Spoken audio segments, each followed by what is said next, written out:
Oh, j'ai trop la flemme de bosser aujourd'hui. Bon, qu'est-ce qu'il y a à la télé? Regardez-le là, dans son habitat naturel. Contemplez l'avenir de la création. Voici la machine qui bâtira notre monde nouveau. Alors, quelle sera la meilleure imprimante 3D de 2025? Réponse A, Prusa. Réponse B, Prusa. Réponse C, Prusa. Réponse D, Prusa. Mais concrètement, Monsieur Prusa, quelles sont les répercussions de cette réforme sur le pouvoir d'achat des seniors? Prusa gets the ball. Is he gonna score? Je t'aime. J'ai toujours aimé le bruit de tes moteurs. Bon, ok, ça va, j'ai compris, je vais bosser.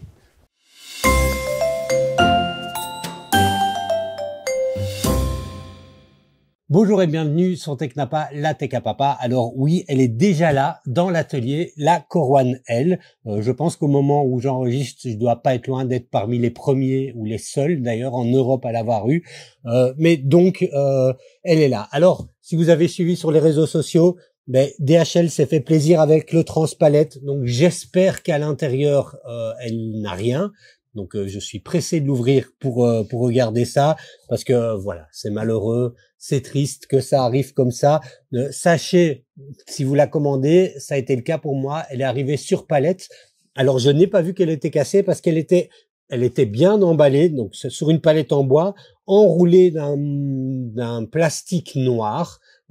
Qui la tenait bien et donc un coup de transpalette n'a pas déchiré le plastique mais ça s'est déchiré comme ça à l'intérieur et en retirant le plastique j'ai découvert l'état de la boîte comme ça. Donc c'est pas vraiment de la faute entre guillemets de Prusa mais les transporteurs c'est vraiment une plaie. Bon, allez, trêve de blabla.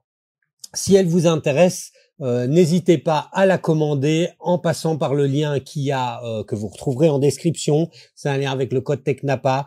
Ça vous donnera pas un gros avantage, si ce n'est que moi, j'aurai un petit bénéfice, un petit retour de Prusa sur l'achat de la machine. Donc voilà, hein, s'il vous plaît, donnez-moi des sous. Allez, c'est parti. Bon, alors voilà, on va regarder de plus près. La question du prix, je reviendrai dessus dans la conclusion, parce que voilà, le prix est un prix certain. Après l'avoir testé, on verra si le prix se justifie ou si le prix est un petit peu haut, voire éventuellement pas assez haut, ce qui m'étonnerait quand même un petit peu. Je voudrais revenir également sur cette version, Critical Infrastructure, qui est une version, vous voyez, il faut les contacter pour pouvoir l'avoir. C'est une version qui est pensée pour être ultra sécurisée pour l'entreprise, c'est-à-dire qu'elle est fournie sans le module Wi-Fi et avec une clé USB à cryptage, comme vous voyez ici, avec un petit code pour déverrouiller et même une carte mère modifiée et pas de caméra. Donc on est vraiment sur une version pensée pour avoir une infrastructure sécurisée absolue. Donc voilà, alors je pense pas que les gens qui sont intéressés par la regarder sur ma chaîne travaillent à la NASA et en ont besoin. Mais c'est en tout cas une offre qui propose, c'est une machine qui est pensée pour éviter toute fuite de données. Et dans le monde de piratage dans lequel on vit, c'est pas plus mal qu'ils aient pensé à ça. Alors la machine en elle-même, comme vous le voyez d'un point de vue simplement esthétique, n'est pas fortement différente de la Core One, à part les dimensions. Il y a quand même des petites spécificités que j'ai découvert au fur et à mesure de la vidéo, donc vous verrez au fur et à mesure de la vidéo. Mais globalement, on est sur le même ADN avec donc quelques petits changements que vous verrez plus tard. Elle offre désormais un volume de 300 sur 300 sur 330, je parle en millimètres évidemment. Ici, on peut voir les deux comparés l'une à l'autre. Donc on a la Core One ici, la Core One L. Alors vous allez me dire, elle n'est pas beaucoup plus grande. Effectivement, elle n'est pas beaucoup plus grande. Pourtant, en volume d'impression, elle fait le double de volume d'impression. On parle de volume d'impression, pas de taille absolue de chaque axe. Au niveau des nouveautés, on a également un nouveau plateau chauffant avec chauffe par convection qui monte beaucoup plus vite en température. Et c'est équipé de 2 ventilateurs en dessous qui permettent de faire mieux circuler l'air et l'air chaud, par exemple, pour ce qu'ils appellent, alors il y a une nuance, il faut jouer sur les mots, circulation de chaleur active n'est pas une chambre activement chauffée. C'est une chambre qui va chauffer comme la Core One avant, c'est-à-dire par la chauffe du plateau et l'effet four, mais avec un système de circulation de la chaleur, ça permet de faire monter plus vite la chaleur, répartir plus vite la chaleur dans la chambre, et également avec un ventilateur d'extracteur, de pouvoir extraire la chaleur quand ça monte trop par rapport à ce qu'on pourrait avoir besoin. Mais on n'a pas un chauffage actif à l'intérieur. C'est un point important à donner. Alors pour le reste, on est sur des arguments marketing qui sont peut-être vrais, hein, ceci dit, mais on testera ça dans la vidéo. Une machine qui est bien précise, avec un extrudeur, le Nextrudeur à refroidissement à 360 degrés, qui offre d'excellents surplombs. Ça, on fera un test de surplomb. Voilà, une vitesse. On parle toujours pas ici, et chez Prusa, on ne donne pas une vitesse en chiffres. On dit juste qu'on peut l'utiliser avec des filaments haute vitesse, donc avec un flow qui est plus important. Et la machine est équipée d'une buse high flow. Ensuite, quelque chose qui est intéressant, c'est que, alors si vous avez déjà utilisé une Core One, vous savez que c'est un peu galère d'imprimer du filament, du flex, parce que ça passe difficilement dans les capteurs de filament. Et ici, ils ont mis une petite option avec un switch qui permet de faire basculer le capteur de filament dans un mode qui gère mieux le flex. Donc voilà, donc on testera également le flex plus tard.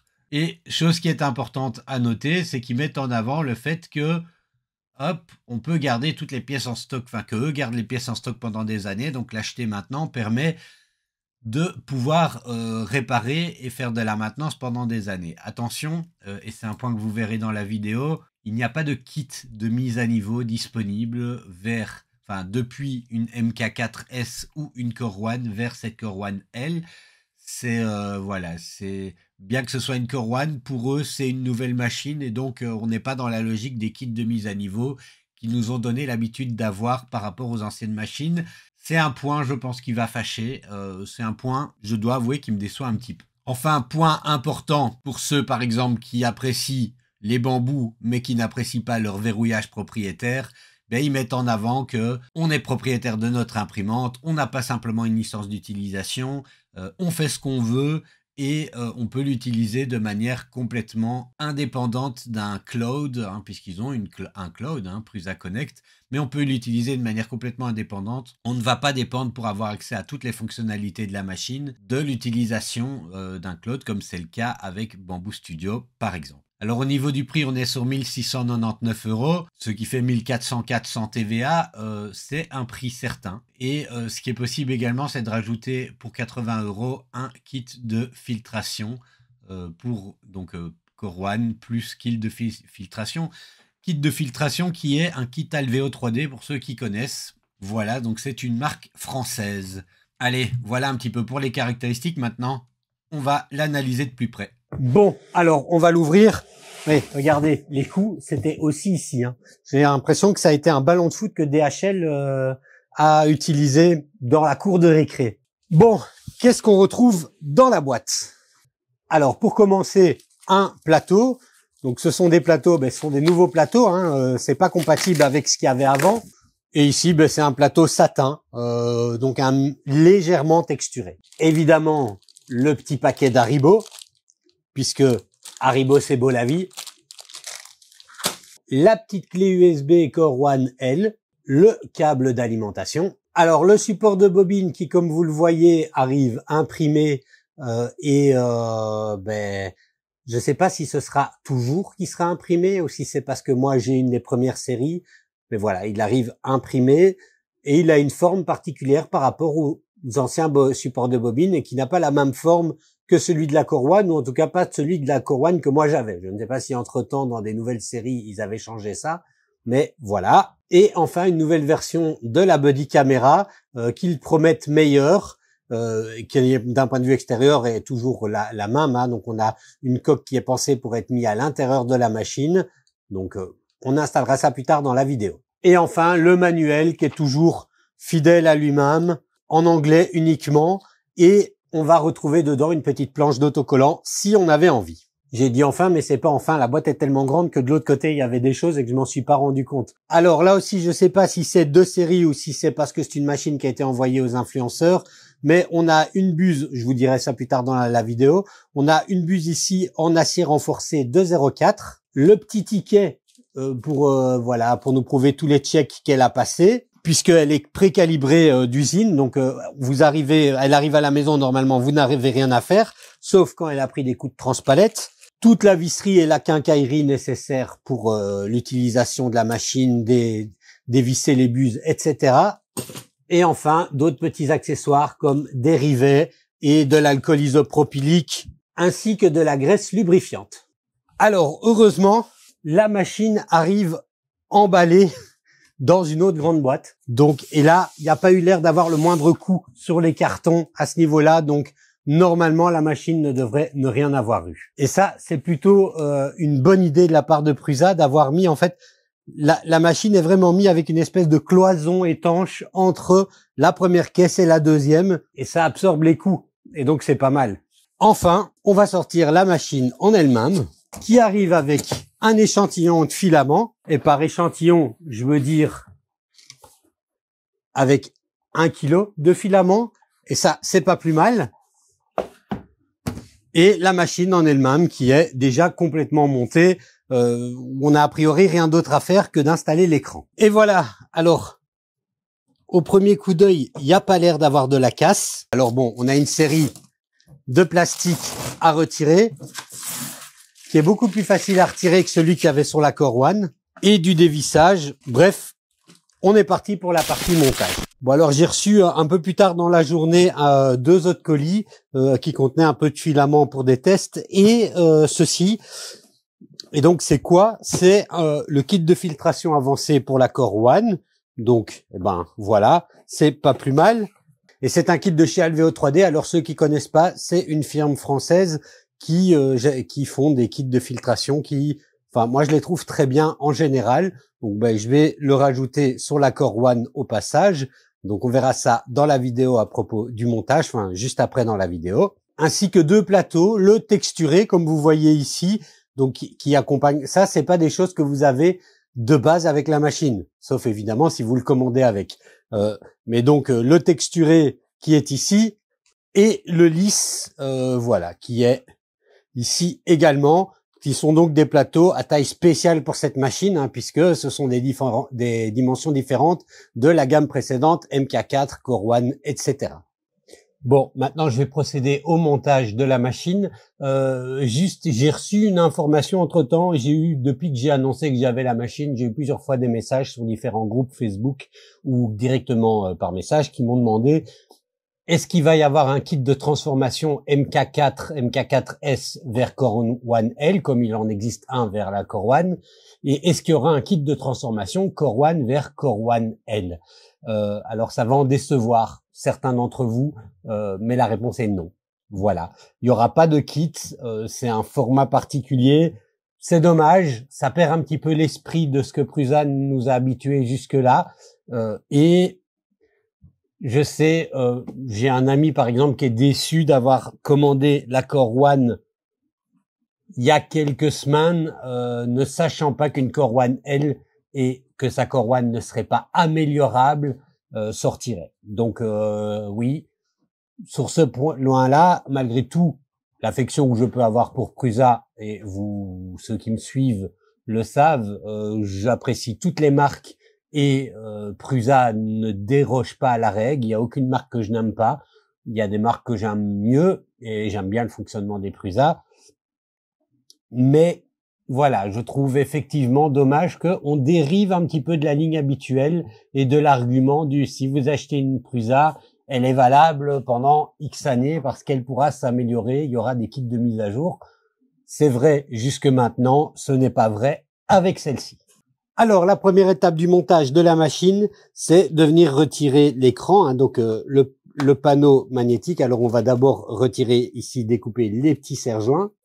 Et on doit simplement venir fixer l'écran. Alors, contrairement aux autres fois, ben ici, la procédure est quand même très très simple. Il ne faut même pas venir mettre les câbles, tout est déjà attaché. On doit simplement venir le clipser. Alors, pour ça, on doit déjà retirer les protections. Ceci, ça nous indique qu'il va falloir retirer ces vis qui sont des vis du plateau Voilà, donc ça, on va devoir le retirer. Et l'écran, on vient retirer les petits caches ici orange. Et on vient simplement le mettre ici. Alors, un côté puis l'autre. C'est magnétique. Donc, il n'y a rien à visser. Il faut juste bien faire glisser les câbles à l'intérieur. Et voilà. Le panneau est fixé. Et ça bouge pas. Ensuite, on vient attacher le support de bobine. Alors, c'est pratiquement, je pense, la seule pièce où presque à l'arrière, il y a encore un support. Mais il reste très peu de pièces imprimées en 3D sur la machine. Celle-ci en est une. Attention, je ne sais pas s'il s'agit d'une... parce que c'est le modèle de série et que, par exemple, les pièces n'étaient pas encore prêtes et qu'ils nous l'ont mis comme ça imprimé en 3D. Ou si c'est vraiment comme ça sur toutes les machines. Ça m'étonnerait pas, les poignées restent imprimées en 3D. Donc voilà, après tout, ça fonctionne. Alors il y a débat, il y en a qui trouvent que ça fait cheap et d'autres que c'est le charme de la machine. Je vais pas me positionner, à vous de me dire dans les commentaires par exemple, ce qui est un bon moyen aussi de faire vivre la vidéo. Est-ce que vous trouvez que ce détail, c'est un détail qui fait cheap ou est-ce que vous trouvez que c'est plutôt l'esprit ou l'âme de Prusa qui se retrouve là-dedans? Alors ensuite, on va venir installer la caméra là dans le coin. C'est pas très dur, on la branche avec le câble USB. Et on vient décoller le petit autocollant pour le fixer à la paroi. Ça doit être l'antenne Wi-Fi, je suppose. Et après, simplement, elle vient se fixer, se mettre à l'intérieur. On doit juste bien faire penser à l'orientation de la caméra. Et donc, on doit avoir le petit capteur bleu qui pointe vers le bas. Et voilà, la caméra tient tout seul. Elle est aimantée, donc ça tient tout seul. Alors, à ce niveau-là, le montage de la machine est déjà terminé. Bon, petit détail encore, hein, vous avez vu que j'ai eu le kit de filtration Alveo 3D, on va l'installer. Alors, on va commencer par installer le ventilateur radial à l'intérieur du petit boîtier ici. L'idée est de faire correspondre le airflow à la grille qu'il y a ici. Donc, on vient le mettre comme cela. Et ensuite, on vient visser ici et ici avec des vis M5.6. On vient faire passer le câble ici dedans. Alors, bon, on le détache, hein, on fait pas le bourrin comme je suis occupé de faire. Et contrairement à ce que j'ai failli faire, ils disent ne pas jeter le fil de serrage, on en aura besoin plus tard, donc je le garde. Ensuite, on vient mettre la mousse d'étanchéité comme ceci. Avec le fil orienté vers le bas, on vient mettre le filtre en lui-même avec le texte en haut, donc opposé au fil. Ensuite, on vient à l'arrière de la machine et avec des vis qu'on a reçues, M3-4, on vient mettre 4 vis ici sans serrer complètement. Et on vient fixer le boîtier. Alors simplement, on les glisse dedans. Et on vient visser, resserrer une fois que c'est mis. Alors maintenant, on va venir retirer les deux vis qui sont là pour pouvoir dégager le panneau arrière. Et on retire également cette troisième vis qui est là. Alors on a encore une vis à retirer au niveau du capteur ici. Enfin, du cache. C'est le cache pour le Wi-Fi qu'on peut retirer également. Et on peut venir retirer le panneau arrière.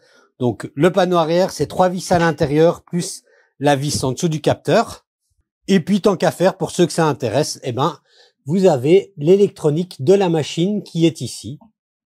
Et on doit maintenant venir repérer le connecteur écrit FAN 3. Et on vient brancher notre câble dedans.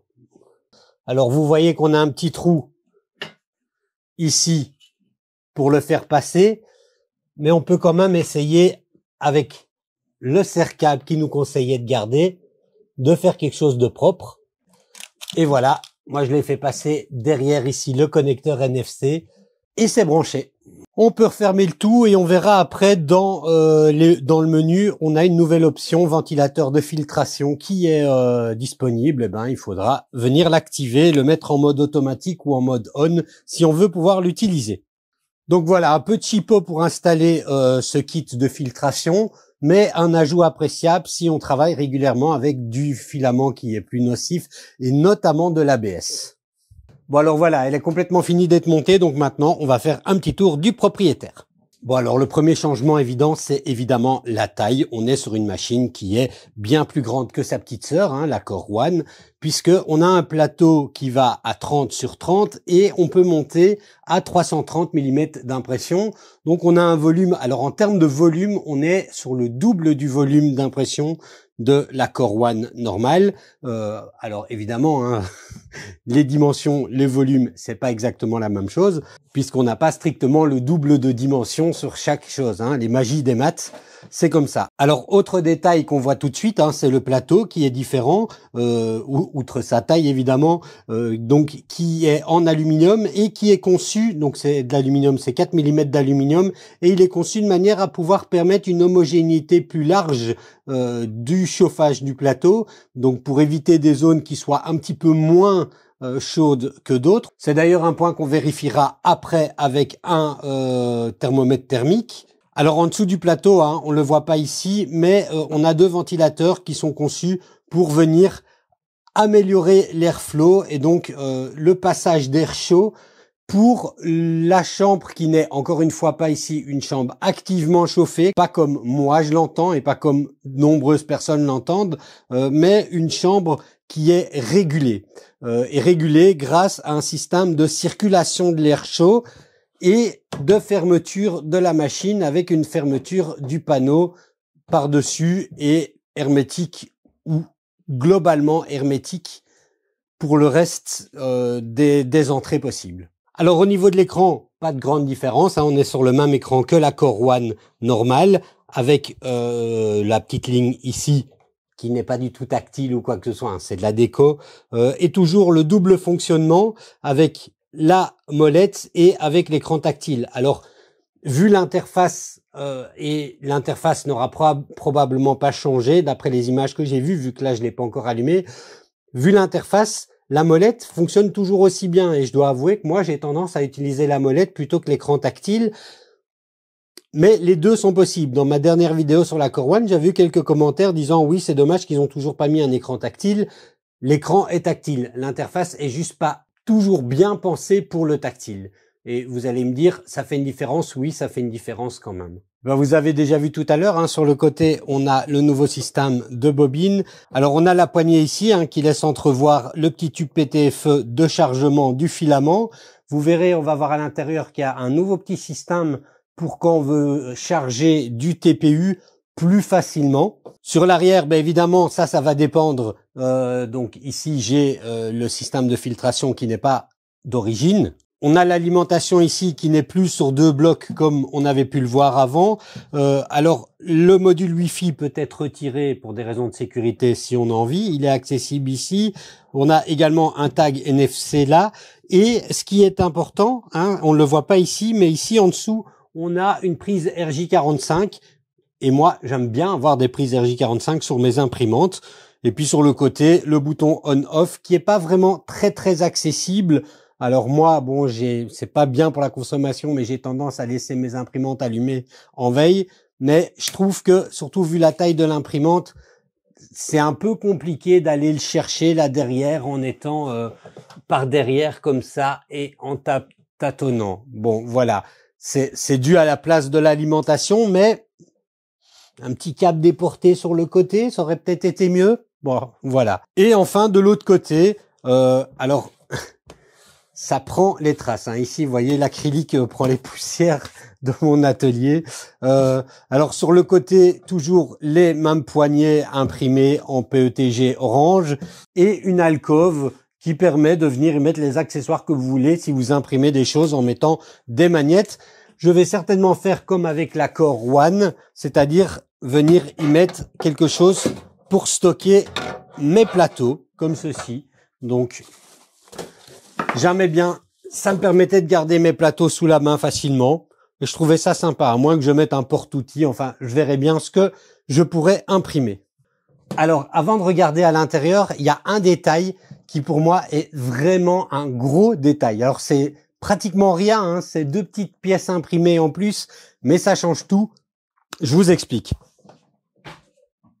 Sur la Core One, le capot supérieur pouvait être enlevé et on avait besoin de l'enlever pour différentes raisons et notamment pour des raisons de maintenance. Vu la barre avant qui rend les choses des fois un petit peu compliquées, c'était plus facile d'avoir accès à l'extrudeur via le dessus de la machine. Et pour ça, fallait retirer les rivets et retirer les rivets, c'était casse-pied, pour le dire clairement. Et d'ailleurs, c'est comme ça que j'ai cassé mon truc parce que j'avais un rivet un peu coincé. J'ai essayé de le retirer et paf, j'avais cassé un bout de ma machine. Bon, bref, Là où je veux en venir, c'est qu'on a un nouveau système. Je vous montre.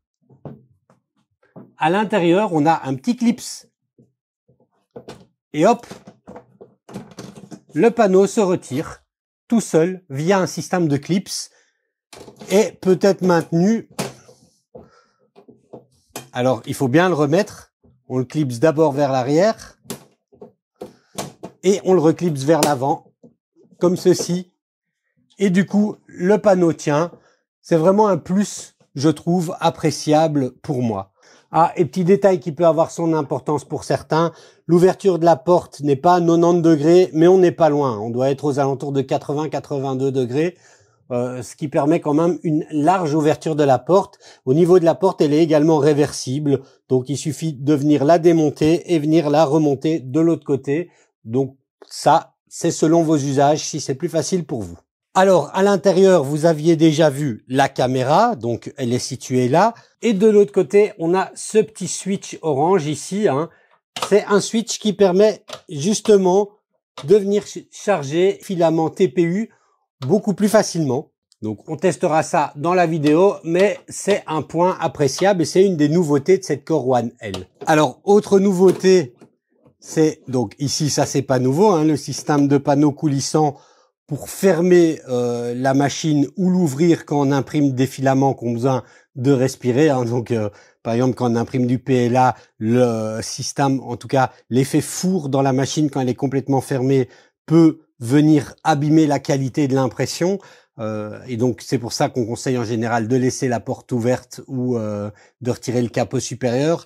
Et ben ici, on avait ce système qui était manuel, on devait y penser. Maintenant, on a un système entre guillemets automatique. Alors, ce sont des pièces imprimées en 3D, mais qui vont permettre, grâce à cette pièce-ci, alors je ne sais pas encore exactement comment ça marche, mais en gros, ça va permettre d'ouvrir ou fermer le capot en cours d'impression. Et enfin, au niveau de l'extrudeur en lui-même, pas de grande nouveauté. On est toujours sur le même extrudeur orbital. On n'a pas de grandes améliorations.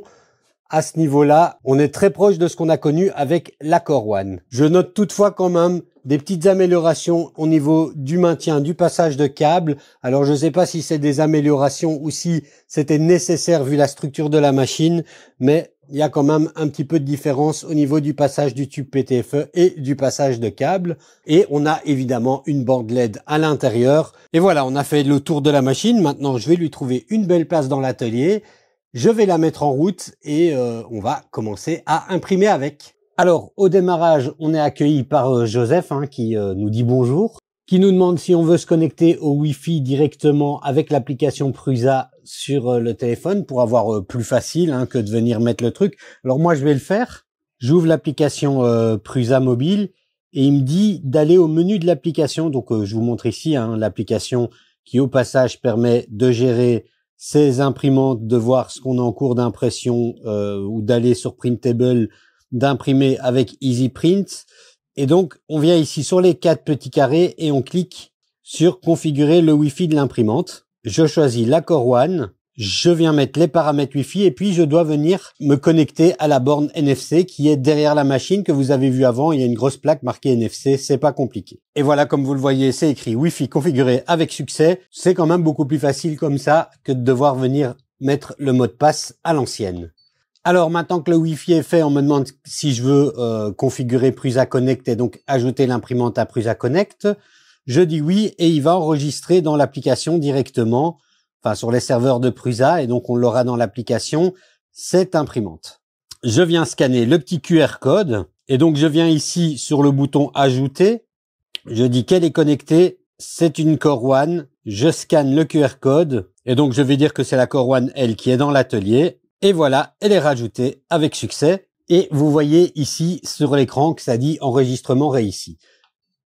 On va quitter maintenant. On a un petit menu qui nous dit qu'il faut retirer les vis qui viennent maintenir le plateau. Ça, on a déjà fait. On nous demande si on veut activer ou non les fonctions de sécurité de capteur de porte. Moi, je vais dire non. Mais voilà, ça c'est si vous avez peur d'ouvrir quand vous faites un filament technique. Il prévient que ça peut être dangereux pour l'imprimante. Et voilà, la mise en route est faite. Maintenant, ce qu'il faut faire, c'est les calibrations de base. Et pour ça, on vient... Alors, comme je disais, c'est aussi tactile. Mais je trouve que l'écran, ça, je l'ai dit avant, l'écran n'est pas pensé pour le tactile. À ce niveau-ci, oui. Ouais, d'ailleurs, vous voyez, j'ai réflexe à cliquer dessus. Mais une fois qu'on vient dessus, c'est pour moi, avec mes gros doigts, c'est un peu trop difficile de bien savoir cibler. Mais finalement, la molette, ça fonctionne très très bien.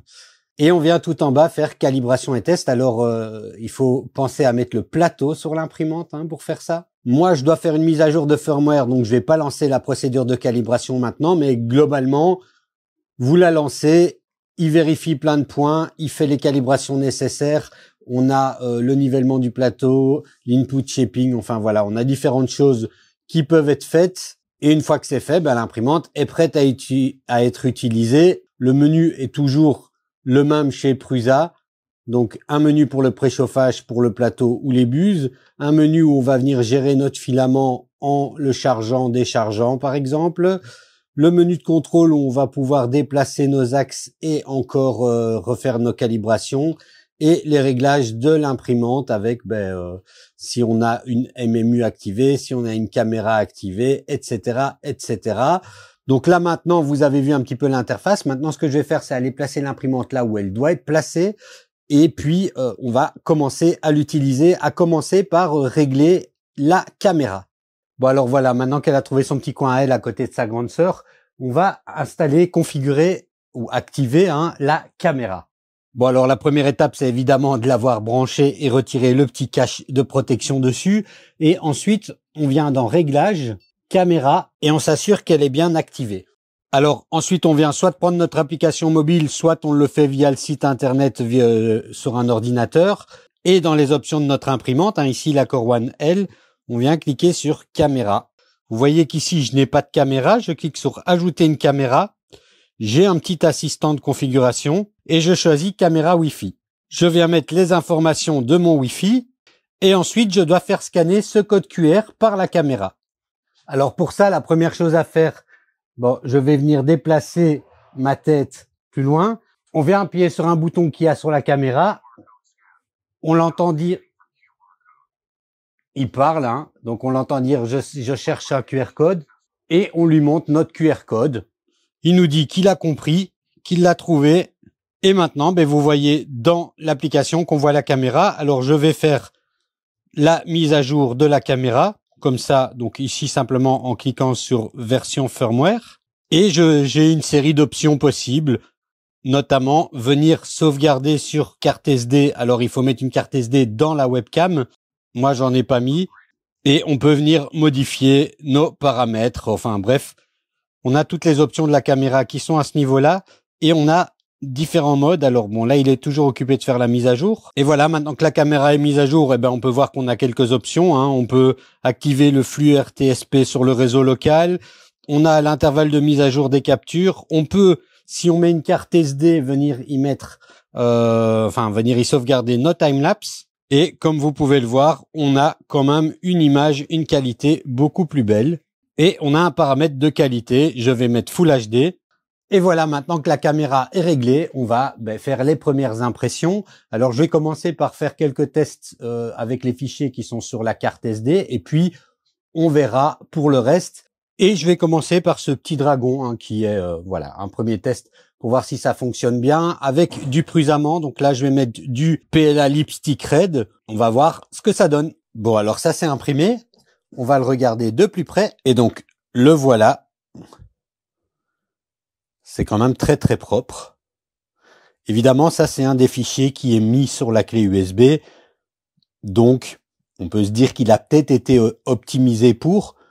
En tout cas, la machine est capable, si on optimise son fichier, de sortir quelque chose de propre comme ceci. Maintenant, donc sans aucun support aussi au passage. Donc, maintenant, je vais essayer d'imprimer un autre fichier. Toujours avec du Prusaman, je vais utiliser du Galaxy Black, mais un fichier que je vais slicer moi-même, donc un fichier à moi. Alors, je pense, j'ai un modèle de chevalier que je voulais faire depuis un moment, donc on va regarder ça. Et le modèle en question, c'est celui-ci. C'est un fichier qui est plutôt destiné à l'impression résine. Ça vient du jeu vidéo Dark Souls 2. C'est un fichier qui est payant, que j'ai avec un de mes Patreon. Donc voilà, je ne peux pas vous mettre un lien. Mais c'est un fichier que j'avais envie d'imprimer depuis un moment. Et voilà, ça c'est parfaitement imprimé. Alors, les détails sont très fins. Je vais vous montrer ça de plus près. Donc, voilà pour le petit chevalier. On peut dire que les détails sont plutôt fins. Alors, c'est imprimé en 0,15. Elle donne de beaux résultats. Et là, je me suis pas trop cassé la tête, donc j'ai pris simplement le profil prudemment. Maintenant, ce qu'on va essayer de faire, c'est d'imprimer toujours une seule couleur en PLA, mais avec une autre marque. Bon, et désolé Prusa si je vous offense, mais je vais tester avec ici du PLA mat de chez Bamboo, du Desertan. Alors, j'ai fait un vase que j'avais voilà, pour décorer, du style que ma femme aime bien.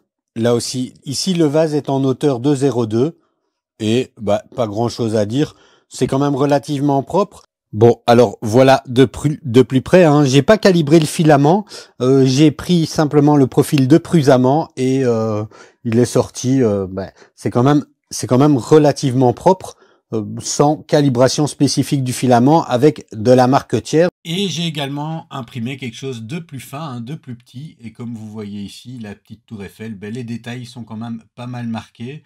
Donc je peux dire que l'impression s'est plutôt bien passée. Ce que je vais faire, donc on a déjà quelques profils. Je vais prendre le profil La Speed et je vais tester le surplomb. Puisque c'est un des arguments mis pas mal en avant par Prusa. Et pour ça, je vais imprimer avec leur filament, leur fichier ici, le Scandic test, je sais plus le nom qu'il a exactement, Scandic Plate Overhang Test. Et dans un premier temps, sans toucher à rien, donc vraiment avec les profils standards entre guillemets, donc VIP oui, mais en gros c'est les profils standards qui sont occupés d'affiner. Donc je ne vais pas dans un premier temps réduire la vitesse d'impression ou quelque chose comme ça. Comme ça, on peut voir si avec les profils standards de base, on a déjà un bon résultat en surplomb. Et au passage, on peut voir la caméra ici, qui est là via l'ordinateur directement. Donc, on voit qu'on a effectivement une meilleure qualité de caméra. Là, l'impression est occupée de se lancer. Le plateau chauffe, la buse également. Et on a quelques options ici. Alors, la caméra donne maintenant une meilleure visibilité, que ce soit en jour ou en nuit. Par contre, à moins qu'il y a quelque chose que j'ai pas compris au niveau des réglages, j'arrive pas à avoir un temps réel avec. On est quand même toujours au niveau plus du PowerPoint que de la caméra en live.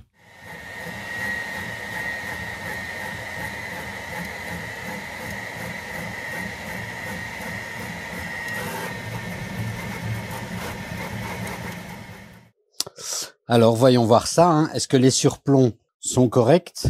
On peut dire effectivement que les surplombs sont quand même très propres. À titre de comparaison, ça, c'est les surplombs faits avec une autre imprimante dans un autre test qui ne gérait pas aussi bien que ça les surplombs. Pour éviter une guerre de clans, je vais éviter de citer l'imprimante, mais si vous avez vu ma chaîne, vous savez de laquelle je parle. Donc oui, on peut dire quand même clairement qu'elle gère vraiment bien les surplombs. Alors, j'ai fini, pour être tout à fait honnête, avec l'imprimante en question ici, par avoir un résultat similaire, très très propre. Mais pour ça, il a fallu que je calibre précisément mon filament et surtout que je diminue un maximum la vitesse, en tout cas au point de trouver le parfait équilibre avec la ventilation. Alors qu'ici, voilà, l'imprimante, hop, je le remets. Ici, l'imprimante, avec le profil de base et sans réglage particulier, a pu offrir quelque chose de très très propre. Donc ça reste l'ADN de la MK4S et un support des surplombs qui est très très très très propre. Bon, alors maintenant ce que je vais faire, c'est que je vais faire une impression en PLA qui va illustrer un petit peu le volume d'utilisation de la machine. Et après, on fera quelques tests de filament un petit peu plus techniques. Et puis, on passera à la conclusion. Bon, alors ça a l'air de s'être bien imprimé. Bien imprimé, on va regarder ça. En tout cas, ça s'est terminé d'imprimer. Donc oui, l'impression est plutôt propre. Il y a quelques passages où je suis pas entièrement satisfait quand on passe en hauteur. Donc je dois un petit peu regarder. Vous voyez par exemple cette ligne-là ici. Bon, je sais pas. Je dois un petit peu regarder au niveau de mes profils. Encore une fois, ici, c'est les profils par défaut. J'ai pas essayé d'optimiser le filament. Et il faut pas oublier que la machine, je crois que je suis l'un des premiers à l'avoir en Europe, ce qui veut dire que moi, j'ai pas une machine qui est la même que celle que vous aurez, vous, au niveau commercial. Je le sais, ils m'ont dit qu'ils m'ont envoyé une machine bêta et que la machine qui sera envoyée au niveau commercial aura déjà été optimisée sur certains points. Alors, vous voyez, par exemple, ici, j'ai mis des supports et j'ai pas optimisé le profil des supports, donc c'était pas très propre. Et en fait, je pense que j'aurais pu ne pas mettre de support à ce niveau-là, par exemple. Je pense que la machine l'aurait géré plus proprement qu'avec des supports. En tout cas, voilà, ça donne de belles perspectives. Alors moi, personnellement, je vais le peindre et puis en faire un cadeau à ma femme après l'avoir un peu retravaillé. Mais comme vous le voyez, on peut travailler quand même avec un certain volume avec cette machine. Bon, alors un des arguments de vente de la machine, c'est le nouveau plateau en aluminium. Bon, alors, oui, je l'ai déjà préchauffé, donc c'est un peu chaud. Mais c'est le nouveau plateau en aluminium qui est censé offrir une meilleure homogénéité thermique. Et on va vérifier ça. Hein. Donc la question est de savoir, est-ce que vraiment... Alors là, j'ai préchauffé le plateau, ça fait 5 minutes à 60 degrés. Et on va voir si effectivement, avec un capteur thermique, on obtient une image qui confirme cette homogénéité. Alors, je vais vous montrer des images issues directement depuis le capteur thermique, mais vous pouvez déjà voir que c'est très très homogène, hein, en tout cas ce que vous voyez là ici. Alors, comme vous le voyez, c'est quand même plutôt propre. Et effectivement, alors je vais prendre un peu de recul. Donc c'est quand même très très homogène. En zoomant au max, en me rapprochant, on a un petit peu de perte sur les côtés, mais globalement, on a quand même une zone très homogène. Donc voilà, ça a l'air en tout cas de fonctionner. Bon, alors maintenant, ce qu'on va faire, c'est tester ses capacités avec du filament technique. Donc on va commencer par du filament légèrement technique, PETG, ABS, et puis après je vais faire un test avec je vais voir ce que j'ai, je dois avoir du nylon, peut-être du PC, donc on va un petit peu voir ce qu'on peut faire comme petit test. Ah oui, et du TPU également. Bon, alors maintenant je vais faire un test de TPU, mais du TPU avec du filament tiers, et pour le TPU j'ai un petit truc à vous montrer. Alors si vous vous rappelez, hein, il y a un petit switch ici qu'on vient mettre en position vers le bas, qui permet de charger du filament. Attention quand même, parce que quand on fait ça, vous voyez, ça fait bouger l'axe pour permettre le chargement. Mais donc, quand on vient le mettre en position bas, ça permet de charger plus facilement le filament de type flexible, donc TPU. Et comme vous le voyez, effectivement, il l'a chargé sans absolument aucune difficulté. Donc maintenant, pour tester ça, je vais faire le test que je fais habituellement pour le TPU, c'est imprimer un petit moai, un petit bonhomme des îles de Pâques, et puis on va regarder ça. Bon, manifestement, il s'est imprimé. Hein. Alors celui-là, c'est du TPU 95A ou 95A. Je vais essayer avec un TPU un peu plus souple. Bon, alors ici, j'ai du Fiberflex en 40D, ça fait souple. Je suis pas certain qu'il va réussir, mais parce que ça c'est vraiment un indice particulièrement bas, mais on sait jamais qu'on ait une bonne surprise. Bon, alors en trichant un petit peu, en le faisant rentrer manuellement comme ça bloquait au niveau du capteur de la haute N, donc j'ai dû simplement retirer le tube PTFE et essayer de le charger manuellement en poussant un peu, et là vous voyez qu'il est passé. Alors, est-ce qu'il va réussir à imprimer? Ça, c'est autre chose. Mais en tout cas, il est passé. Donc maintenant, je vais essayer d'imprimer. Et on dirait bien qu'il a imprimé du 40D sans la moindre difficulté. Et comme vous le voyez, ça squeeze bien. Hein. On est bien sur du 40D.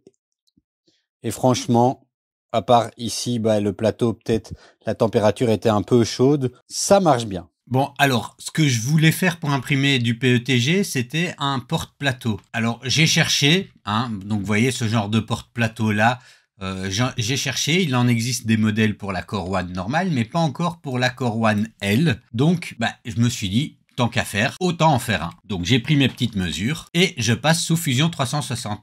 J'ai mis des petits inserts pour les magnettes et il n'y a plus qu'à l'imprimer. Alors les dimensions de la Core One, elles le permettent, mais en diagonale.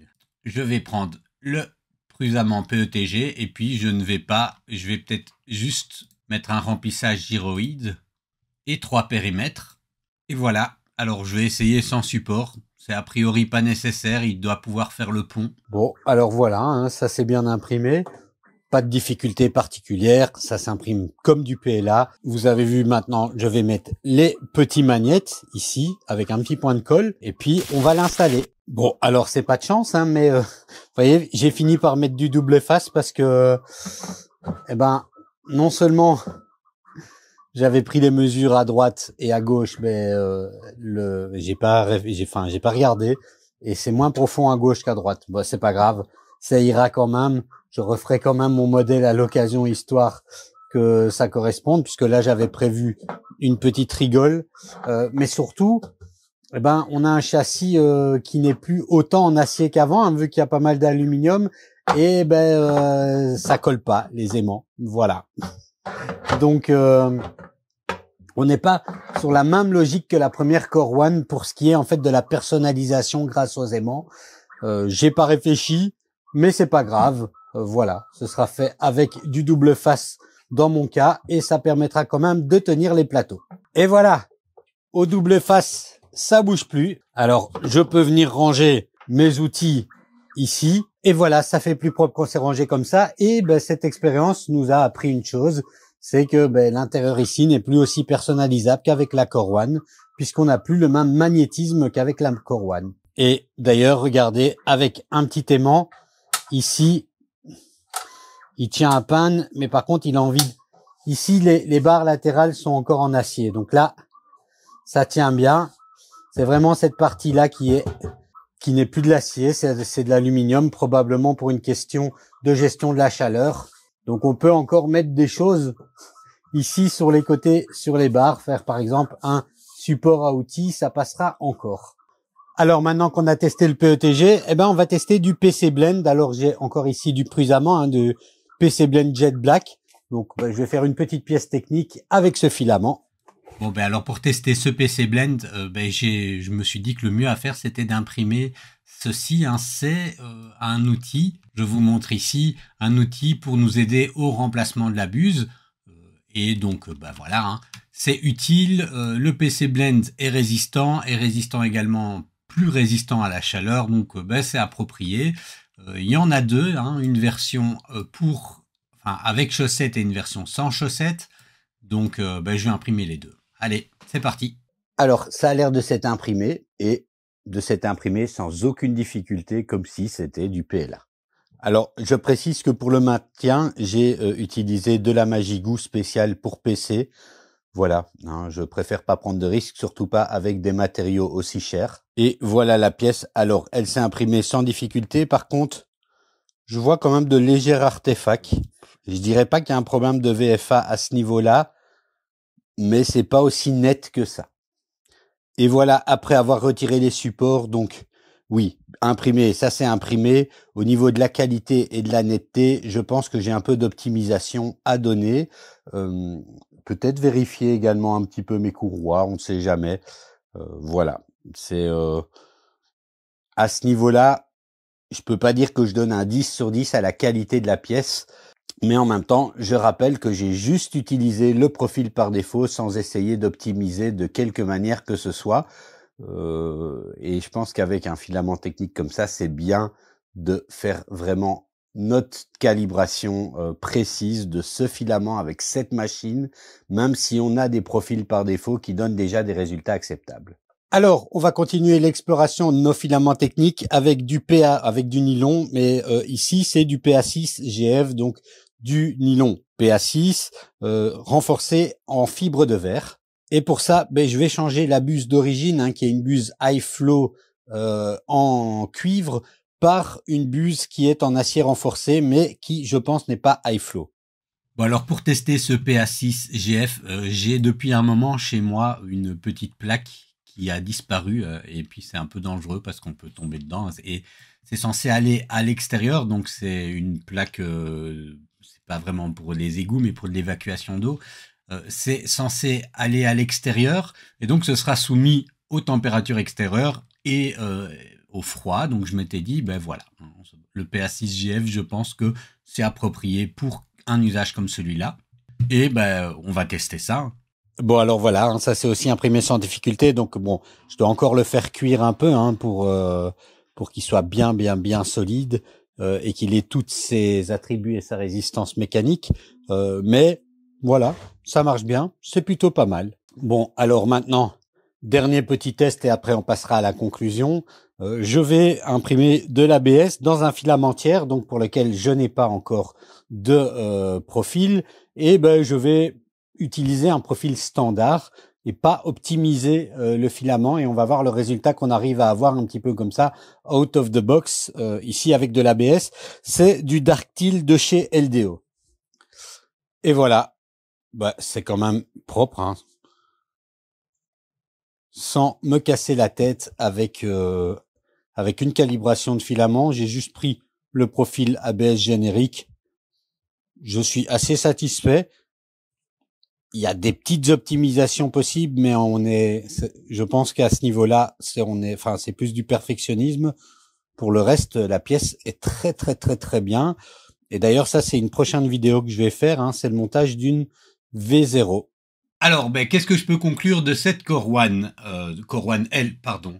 Donc, on l'a vu, hein, elle a pas mal de points positifs. Il y a aussi quelques points d'amélioration. Je vais commencer par ce que j'ai trouvé de particulièrement bien sur cette machine. Et puis, on passera aux points d'amélioration. Alors, le premier avantage de la Core One L réside dans son volume d'impression. Donc, avec ses dimensions de 300 sur 300 sur 300 mm, on l'a vu, elle offre un volume doublé par rapport à la Core One. Cette capacité ouvre donc de nouvelles possibilités pour la production de pièces unitaires de grande taille.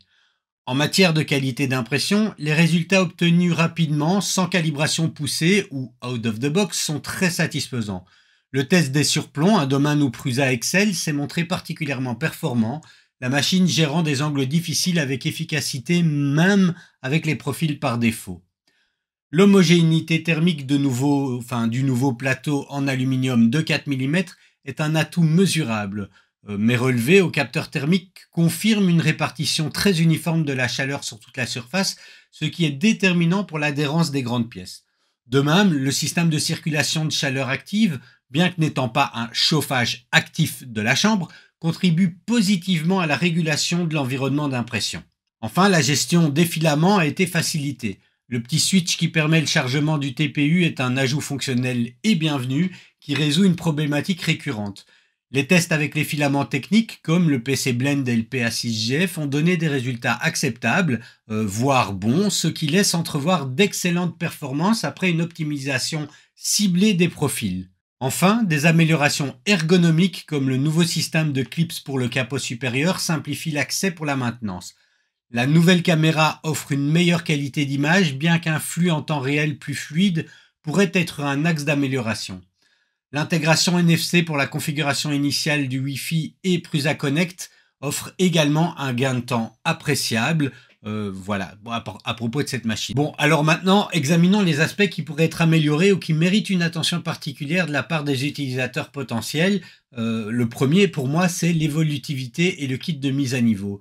C'est un point majeur à considérer, hein, cette absence de kit à niveau vers la Core One L depuis les modèles existants, MK4 ou Core One. Cette décision s'écarte de la philosophie d'évolutivité historique de Prusa. Pour l'utilisateur, ce serait un axe de développement majeur pour la pérennité et la valorisation de l'investissement initial.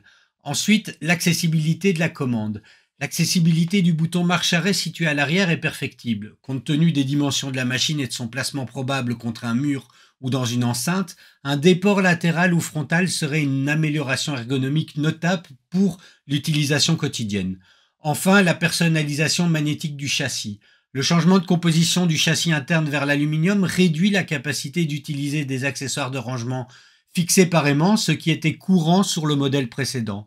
Revoir ce choix de matériaux ou proposer des zones spécifiques aimantées permettrait de maintenir la polyvalence de l'espace de travail. Enfin, je peux également citer l'optimisation des profils techniques. Bien que les résultats soient déjà acceptables, il y a un point d'amélioration. Alors, je suis certain que ça va être le cas. La machine vient de sortir. Elle est même pas au moment où je faisais les tests, elle était même pas encore vendue officiellement. Donc, ça va s'améliorer. Mais là, en l'état, si vous l'avez très vite, il est possible qu'il faille attendre un petit peu de temps pour avoir les meilleurs profils, la meilleure optimisation. Alors, abordons maintenant la question qui fâche, le prix. Donc oui, à 1 700 €, on peut le reconnaître, la Core One L est positionnée sur un segment tarifaire qui est indéniablement élevé par rapport à la concurrence actuelle. Cependant, il est essentiel d'apporter des nuances. Ce coût significatif est le reflet direct de plusieurs facteurs.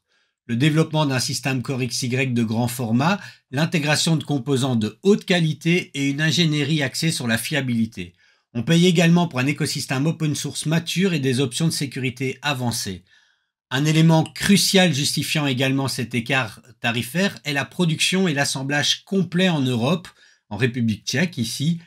Ce choix garantit un contrôle qualité rigoureux, une logistique plus courte pour le support technique et le respect de normes de fabrication élevées, ce qui se répercute mécaniquement sur le prix final, mais assure une certaine pérennité de l'investissement. Pour le professionnel, donc, cet investissement est l'accès à une plateforme de production robuste. Néanmoins, à ce niveau de prix, l'absence de kit de mise à niveau reste un point à considérer sérieusement dans l'équation de la valeur à long terme. Pour monsieur et madame tout le monde qui, alors je le dis sans dénigrement, mais qui veut imprimer des petits Pokémon de temps en temps, est-ce que c'est la machine qu'il faut? Non, clairement pas. Je pense qu'on est sur une machine de productivité et clairement, cette machine de productivité, il y a des alternatives largement moins chères quand il s'agit de faire de l'impression un peu loisir en n'imprimant pas tous les jours. Ici, la proposition, c'est d'avoir une machine qui est fiable, qui dure dans le temps, avec des pièces de remplacement. Donc, en fait, des machines pour permettre à un workflow de productivité de continuer et de permettre finalement d'avoir un retour sur investissement relativement vite et relativement important. Donc voilà, est-ce que c'est une machine que je conseillerais à quelqu'un qui me dit j'achète ma première imprimante 3D et je veux faire des Pokémon en grande taille? Probablement pas. L'avantage de son inconvénient ou l'inconvénient de son avantage, c'est qu'une Prusa, ça reste une machine qui a un potentiel beaucoup plus grand d'obtenir une qualité incroyable qu'avec des machines qu'on peut plus difficilement modifier ou personnaliser ou calibrer, mais il faut avoir la compétence technique d'amener la machine à ce niveau de précision et de calibration. Et ça, c'est pas donné à tout le monde. Et finalement, j'ai envie de dire, c'est peut-être même le contraire. Si on a vraiment très peu de connaissances et de techniques en impression 3D, peut-être qu'on aura un meilleur résultat avec une machine comme une Bamboo A1 où on met le filament, on appuie sur le bouton et on ne touche à rien du tout et on a une qualité qui est bonne, mais qui n'est pas parfaite et qui est clairement pas toujours assez bonne pour des filaments hyper techniques, hyper calibrés. Alors voilà pour cette conclusion. Dites-moi dans les commentaires, est-ce que vous êtes prêt à franchir le pas avec cette Core One L? Est-ce que ce volume supplémentaire justifie pour vous le prix et l'absence de kit d'upgrade selon vous? Enfin bref, n'hésitez pas à me partager votre avis. Et puis si la machine vous intéresse et que vous comptez la commander, n'oubliez pas que vous pouvez passer par le lien en description. Ça me fera un petit quelque chose. Merci d'avoir suivi cette vidéo et puis moi je vous dis à très bientôt pour une prochaine vidéo.